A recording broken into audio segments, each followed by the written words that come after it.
तो hello student, आपके सामने क्लास 12th के मैथ के चौथे चैप्टर का जिसका नाम है सारणी। एक और इम्पोर्टेंट क्वेश्चन है।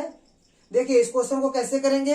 आप पहले क्वेश्चन को पढ़िए। देखिए क्या लिखा गया है। यदि शीर्ष 2, -6, 5, 4 और k, 4 वाले त्रिभुज का क्षेत्रफल 35 वर्ग इकाई है। एक त्रिभुज है जिसका शीर्ष दिया गया है और उसका क्षेत्रफल कितना है 35 वर्ग इकाई। तो आपको के का मान ज्ञात करना है। देखिए जो तीसरा बिंदु दिया गया वहां पर के का मान नहीं दिया गया है, आपको के का मान निकालना है। तो देखिए इसको कैसे करेंगे। पहले आप एक त्रिभुज बना लीजिए, ठीक है, और त्रिभुज का कुछ नाम रख दीजिए ABC, ठीक है। देखिए पहला शीर्ष लिख दीजिए 2, -6, दूसरा शीर्ष लिख दीजिए 5, 4 और तीसरा शीर्ष क्या है k, 4, ठीक है। तो ऐसे लिखेंगे त्रिभुज ABC का क्षेत्रफल। तो त्रिभुज ABC का क्षेत्रफल दिया गया है 35 वर्ग इकाई। तो 35 लिखेंगे, आगे लगा देंगे प्लस और माइनस, ठीक है। क्योंकि निर्देशांक ज्यामिति में के दो मान संभव हो सकते हैं। जैसे मान लीजिए कि ए आपका देखिए x अक्ष है और ए आपका y अक्ष है और यहाँ पर कोई त्रिभुज बन गया।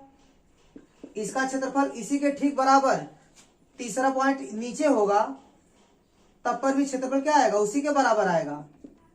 मान लीजिए कि 35 वर्ग इकाई इसका क्षेत्रफल है, तो नीचे वाला भी कितना हो जाएगा 35 वर्ग इकाई। आप बना सकते हैं, ठीक है। जितने हाइट पर ये बनाया गया है उतने हाइट पर नीचे आप बना लीजिए, ठीक है। तो दोनों का क्षेत्रफल बराबर हो जाएगा। तो दो बिंदु कॉमन है तो एक बिंदु डिफरेंट हो सकता है, तो दो वैल्यू दे सकता है, इसीलिए के का दो मान आएगा। इसलिए हम लोग +-35 लिखेंगे, ठीक है।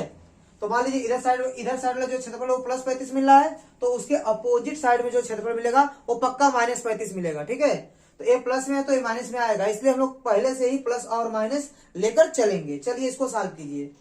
तो देखिए सारणी के रूप में फॉर्मूला क्या होता है 1/2, ठीक है। अब सारणी बना दीजिए। यहाँ लिखेंगे x1, x2, x3, फिर y1, y2, y3, फिर 1, 1, 1, ठीक है। ये क्षेत्रफल होता है। अगर बिंदु x1, y1, x2, y2, x3, y3 है तो त्रिभुज का क्षेत्रफल यही होता है, ठीक है। फिर +-35। अब देखिए इसको आप x1, y1 मान लीजिए और इस बिंदु को आप मान लीजिए x2, y2, ठीक है, और इस बिंदु को आप मान लीजिए x3, y3, ठीक है। अब इसको सॉल्व कीजिए। देखिए 1/2 हो गया, ठीक है। x1 का मान कितना रखा गया है 2, x2 का मान कितना है 5, x3 का मान कितना है k, और y1 का मान आपका है -6 और y2 का मान है 4 और y3 का मान है 4, ठीक है। अब ये हो गया आपका 1, 1 और 1 बराबर कितना आ गया +-35, ठीक है। तो देखिए स्टूडेंट यहाँ 1/2 है, ठीक है। तो बटे में 2 है, 2 का गुणा यहाँ हो सकता है, तो ये हो जाएगा आपका 35 - 70, तो +-70 हो जाएगा। आप यहीं पर कर लीजिए, इसको हटाकर इसका इसमें गुणा कर लेंगे तो 35 कितना हो जाएगा 70 हो जाएगा। अब इसका आप विस्तार कर लीजिए। तो पहले रो के सापेक्ष आप विस्तार कीजिए, प्रसार कीजिए।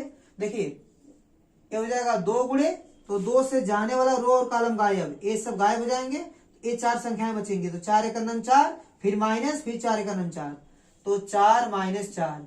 फिर जब दूसरा वाला लिखेंगे तो माइनस लगा लिखेंगे, तो ये -6 पहले से है और इसके आगे माइनस लगाएंगे तो क्या हो जाएगा +6। तो 6 से जाने वाला रो, इस -6 से जाने वाला रो और कॉलम क्या हो जाएगा गायब हो जाएगा। तो इस रो को और इस कॉलम को गायब कर देंगे तो यहाँ 5 और k बचेगा और यहाँ 1 बचेगा।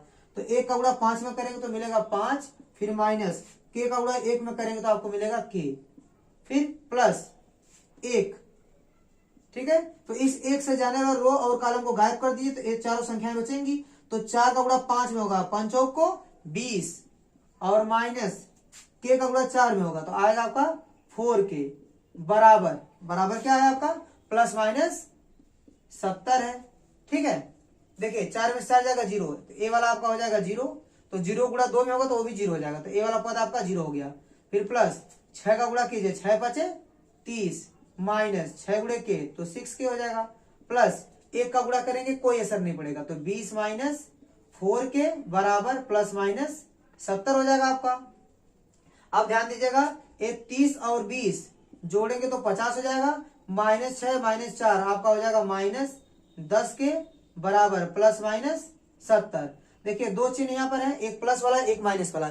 एक बार आप प्लस लीजिए और एक बार आप माइनस लीजिए, दो मान मिलेंगे के। तो प्लस लेने पर देखिए पॉजिटिव लेने पर क्या मिला, देखिए 50 माइनस 10 के बराबर प्लस 70 हो गया। ये हो गया 50 प्लस 70 इधर आके माइनस 70 हो जाएगा। ये माइनस 10 के हो जाएगा, क्या हो जाएगा प्लस 10 के हो जाएगा।